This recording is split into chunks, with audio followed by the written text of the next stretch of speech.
வாக்களிக்க மக்கள் நீண்ட காலமாக வாக்களிச்சுட்டு இருக்காங்க. இந்த வாக்களிக்கிற உரிமை இருக்குது பார்த்தீங்களா, இது வந்து சாதாரண ஃபஸ்ட்டு ஆரம்பத்தில் எப்படி கிடச்சிது? சொத்து இருக்கிறவனுக்கு தான் வாக்களிக்க முடியும். சொத்து வரி கட்டுறவனுக்கு தான் வாக்களிக்கிறதுக்கான தகுதி இருந்துச்சு பிரிட்டிஷ் பீரியடில். அதே மாதிரி வந்து ரொம்ப ரேராக வந்து படிச்சிருந்தா வாக்களிக்கிறது அந்த சிஸ்டம் கொண்டு வந்தாங்க. அதே பெண்களுக்கு வாக்குரிமை கிடையாது. பெண்களுக்கு ரொம்ப லேட்டராக தான் வந்துச்சு. அப்புறம் வந்து வயது வந்து அனைவருக்கும் வாக்குரிமைங்கிறது ரொம்ப லேட்டராக தான் நம்ம விடுதலை பெற காலகட்டத்தில் கொண்டு வந்தாங்க.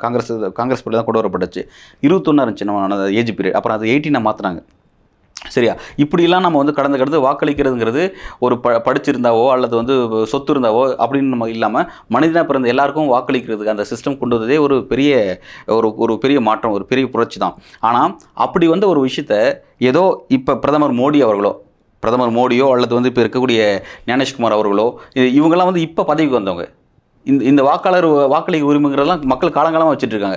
இவங்களாம் அந்த 10 வருஷத்தில் வந்து இந்த இடத்துல அதிகாரத்தில் வந்து உட்காந்துட்டு இவங்க உட்காந்து முடிவு பண்ணிவிட முடியாது. இங்கே இருக்க நீ வாக்களிக்க முடியாதுன்னு. இது வாக்களிக்கிறதாட்டி அகதியாக்குற பிரச்சனை இதில் சிக்கலாக இருக்குன்னு சொல்லும்போது என்ன, வாக்குங்கிறது ஃபஸ்ட்டு பிரச்சனை. ரெண்டாவது நீ சிட்டிசன் அப்படிங்கிறது அது இன்னொரு பிரச்சனை.